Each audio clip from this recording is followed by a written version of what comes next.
So you want to know how to look better in pictures? Basically, the tip is to look happy in real life, like real life happy, like real life joy, to be in the vibration of love. So how do you do this when somebody says 1, 2, 3, say cheese? You hear, remember Tyra Banks talking about how you need to smile with your eyes. But guess what? This isn't about the wrinkles around your eyes, and it's not about a certain expression on your face. What this is about is smiling from within your eyes and projecting your soul outward. And how do you do this? You need to get that little twinkle in your eye. That's what you're going for. There needs to be a little twinkle, and it can't just be the reflection of a circle light. The sun is very effective, but what you really need to look beautiful in life and in photos is to have that little twinkle in your eye that comes from within. So this is how you do it. Basically, you have to come to a state of mind where you are in a vibration of love. And that's not always easy. So you know what the trick is? Here's a trick. You think about somebody that you really, really care about, somebody who makes your heart smile, who makes you feel utterly enveloped by a feeling of love. So whoever this is, bring this person to mind. And you know what? This was a tip that I read that was not as expansive that I read in, I think probably like Cosmopolitan when I was a teenager, that said, think of your crush when you smile to take a picture. And that is exactly what we were talking about. I've always remembered that and like tried to do that, which is sort of, it's funny because it's something that I've always done that I don't really actively think about or tell anyone, because I don't even think I'm doing it, or I don't even remember that I'm doing it. But yeah, pull up somebody who you really love. And if you can pull up somebody who you have that kind of a relationship with, somebody who is like a crush or a partner who just makes you feel completely worshipped and divine, pull that person into your head.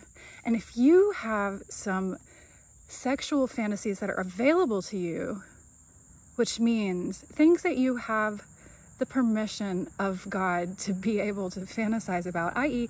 things that you know that you would have the consent of the other person if you live through this experience in your mind. So only use that stuff. If you have a partner that you know wouldn't care, just think about like the best sexual experience that you can imagine and with this person, but like a very loving sort of feeling, and pull that feeling to mind. And that's a good way to get that little twinkle inside your eye, because what you're doing when you're raising your vibration to that level of love, to that level of sexual attraction, even, you are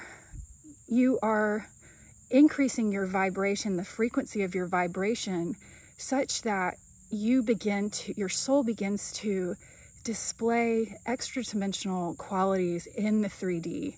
So your eyes project out the light of the soul in a higher vibrational, such a higher vibrational way, with such power behind it, so much light behind it, that it actually reflects back the light that is coming in and twinkles. That's how you get that light in your eyes that twinkles. This is the light in your eyes that when they say when a person dies, this light just vanishes. And this is what that is. It's the higher vibrational cusp of the dimensions, is the twinkle in your eye.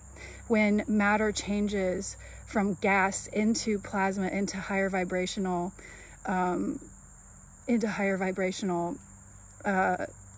realms of atomic activity and quantum activity, the consequence is that in the transition phase, the gas begins to look shimmery, because it starts to reflect the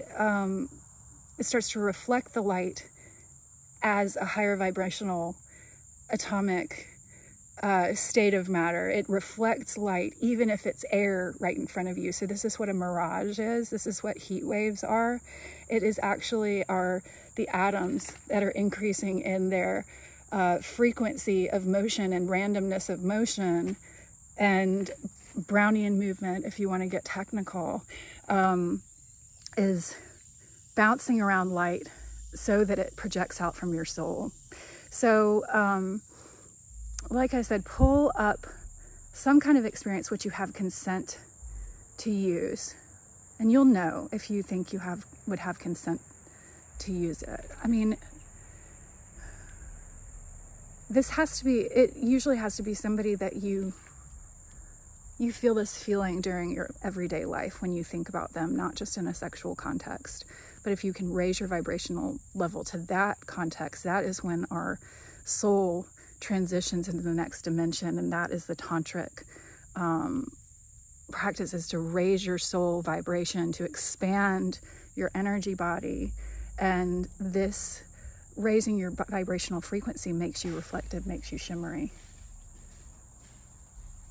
So this is how you access light in your eyes. Oh, so you only do this with stuff that you know that you would have consent for. And you know why that is? It's because every single time that you have an experience, your mind doesn't know the difference between a 3D experience and an imagined experience. So if you're living out something and you're projecting, you are bringing to mind, pulling in somebody else's soul into your fantasy, that is basically binding. Your soul is trying to bind your energy, is accessing somebody else's energy in order to fulfill and draw energy into your own being. So this is really, if you really give it a lot of consideration, which most people have not, like this is not a typical thing that you hear, especially because I'm a very sex positive person. But this is how we get into patterns where love is not expressed in the most high vibrational way. It's because we interact with people's souls as a pure sexual being instead of as a creative, godlike sexual being, expression of the creativity of God, which is sexuality. So when you fantasize about somebody else, you're actually pulling your energy into you, and you are trespassing on their energy. Every time you do this, you are solidifying some kind of timeline where your energies are still entangled. So if you can, and when you fantasize, if you are in this, if you climax and have that kind of release, that is actually releasing oxytocin in your brain that binds you to the energetic body to which you are responding in that sexual way. So this is basically, you're entangling yourself every single time that you have that release of oxytocin, those big releases of oxytocin, and the subtle release of oxytocin when you're in a sexual fantasy. So do not do this with anyone to whom you don't have a soul connection. You can find ways to fantasize without directly involving somebody that you know in real life who would be just utterly horrified and disgusted to know that you are picturing them like that. And these are love binding spells. This is sexual magic. This is what that's talking about. This is a love binding spell, and those do not work. They only bring darkness. You might be able to entangle in some capacity and attach to, this is human attachment, attach to somebody else's soul in this way, glom on to somebody else's soul, but it's never going to bring you the real high vibrational love bond, which we should all be, which our souls, which our souls are all working towards, whether it's in this life or in a future life that you actually attain it. That is really what our souls are looking for, is that ultimate bond of complete sexual harmony that is just utterly explosive, and it does not apply to any blueprint of sexuality or partnership that has been common in our society in the West. And likewise in the East, the teachings over there, more Eastern and indigenous type teachings talk about this too, but there is such an abuse of the divine masculine, of the divine feminine.